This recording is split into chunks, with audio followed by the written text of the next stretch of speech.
For more than 3 decades, I have watched human bodies move through the same doorway, carrying very different stories in their muscles, their posture, and their confidence. Some people enter with an easy stride, barely aware of the intricate orchestration happening inside their legs. Others arrive cautiously, their movements measured, their hands already searching for support before they need it. Over the years, I stopped seeing these differences as coincidence. I stopped blaming age, pain, or chance. Instead, I began to notice something quieter, something unfolding slowly beneath awareness. The body does not suddenly fail. It negotiates, adapts, compensates, and only later reveals the cost of those compromises. What fascinates me about the human body is not how strong it can become, but how intelligently it conserves energy. Muscles are expensive tissue. They require constant input from the nervous system, regular challenge, and sufficient nutrition to maintain themselves. When the body senses that a muscle is no longer essential for survival or daily demand, it does not protest. It simply reallocates resources elsewhere. This is not a flaw. It is biology doing exactly what it evolved to do. The problem arises when modern life convinces us that movement alone is enough, that simply being active preserves strength. Movement and strength, however, are not the same conversation within the body. After the age of 60, subtle changes begin in how the nervous system communicates with muscle fibers. The brain becomes more selective. It activates fewer fibers for the same task, especially those fast-response fibers that once helped us recover balance without conscious thought. This shift is not dramatic. It does not announce itself with pain or injury. It shows up as hesitation, as an extra moment before standing, as a preference for stability over speed. The body, always protective, chooses caution. And over time, caution becomes habit. Muscle loss related to aging is often discussed as if it were an inevitable decline, something written into our genetic script with no opportunity for revision. But biology is far more responsive than we give it credit for. Muscle tissue responds to demand at any age. What changes is not the ability to adapt, but the signal required to provoke adaptation. Walking sends a signal of endurance and rhythm. Resistance sends a signal of necessity. Only one of those tells the body, this strength is required for survival. The legs, in particular, occupy a unique place in human physiology. They are not simply engines for movement. They are sensors, shock absorbers, balance regulators, and communicators between the ground and the nervous system. Every step you take sends information upward about stability, surface texture, and body alignment. When leg strength diminishes, that information becomes less precise. The brain responds by slowing movement, widening stance, and increasing reliance on visual cues. Confidence does not disappear because the person becomes fearful. Confidence disappears because the system no longer trusts its feedback.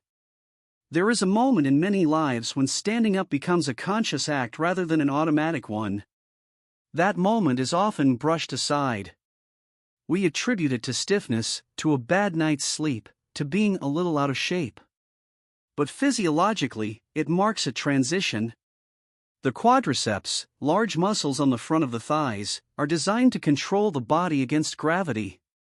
They do not merely lift us. They manage the descent of our weight when we sit, the absorption of force when we step down, the stabilization of the knee when the terrain is uneven. When these muscles weaken, the body adapts by recruiting the hands, the arms, or momentum.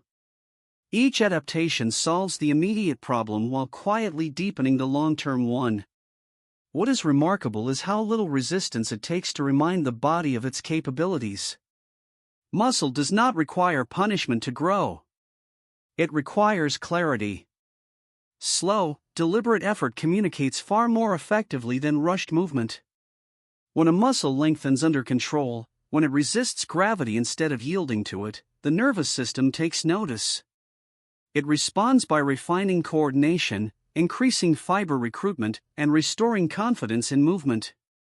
The calf muscles are a perfect example of how easily essential systems are overlooked. Often associated with aesthetics or athletic performance, they are, in truth, guardians of balance. They respond faster than conscious thought. When the body sways, they contract reflexively to bring the center of mass back over the feet. Weak calves do not announce themselves during steady walking. They reveal themselves when the unexpected happens.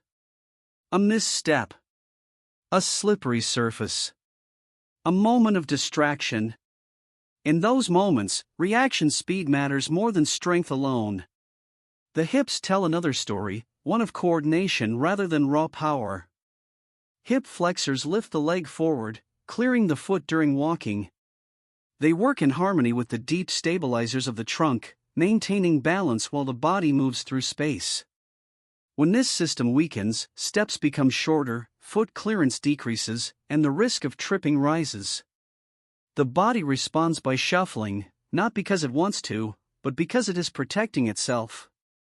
This protective strategy, repeated thousands of times, reshapes posture and movement patterns. Perhaps the most misunderstood aspect of strength is control. We often celebrate the ability to generate force but overlook the ability to absorb it.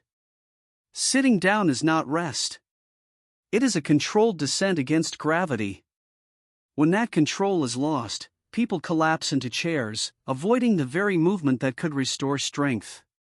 Over time, the nervous system learns that certain transitions are unsafe. Avoidance follows. And with avoidance comes further decline.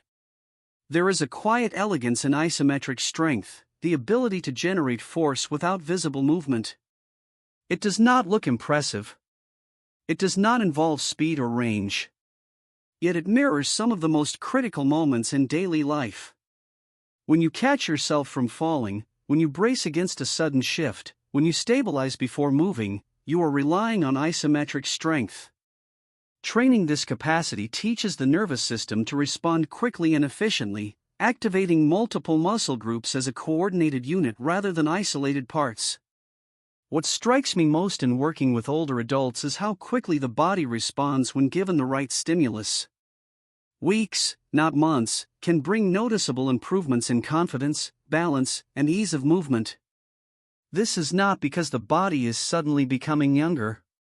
It is because it is being reminded of patterns it already knows. Strength is not introduced. It is reawakened. There is also a profound psychological dimension to this process.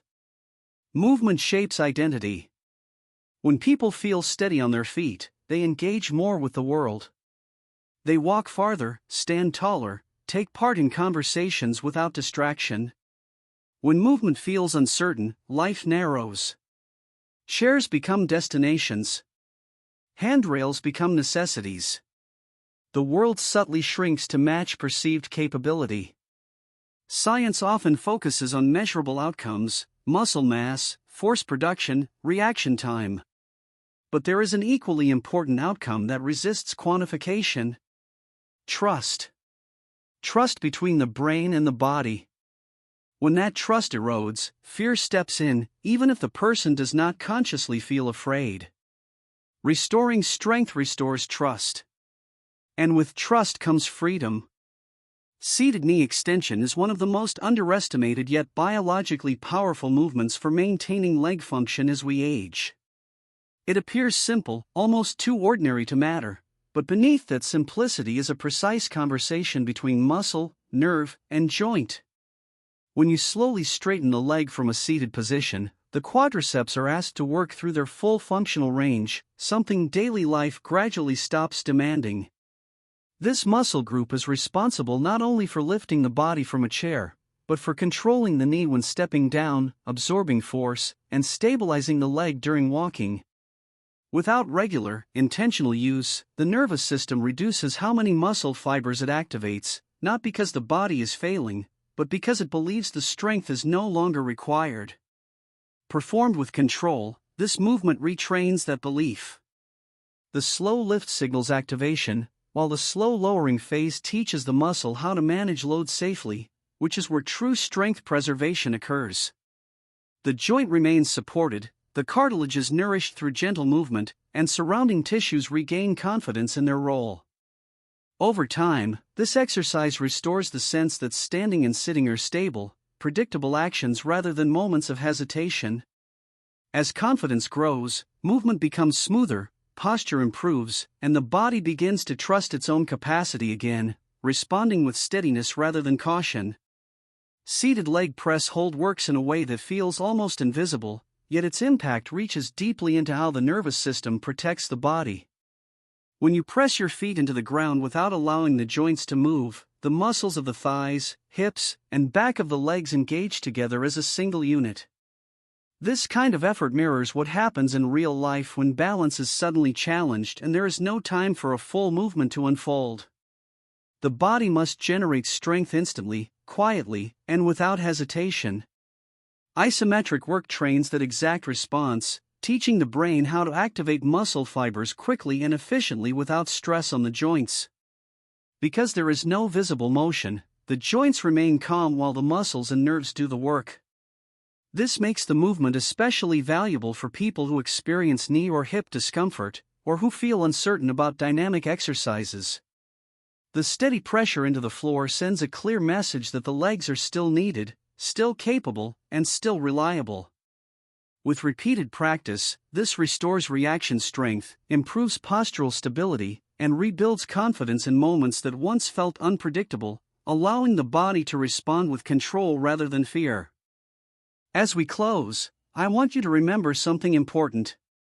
Your body is not fragile. It is adaptive, responsive, and still listening to you. Strength after 60 is not about pushing harder or chasing youth. It is about sending clear, kind signals to the systems that keep you steady, mobile, and independent. Small, deliberate movements done with care can quietly reshape how your body supports you every day. If this video helped you see your body differently, take a moment to act on that understanding. Choose one movement. Practice it consistently. Let your confidence rebuild at its own pace. And if you feel comfortable, share in the comments which exercise you'll begin with and where you're watching from. Your experience may encourage someone else who is just starting. If you value calm, science-based guidance that respects both the body and the person living in it, consider subscribing. New videos are created regularly to help you move with clarity, stability, and trust in your own strength. You're not late. You're not behind. Your body is still capable of responding when it's guided with patience and purpose.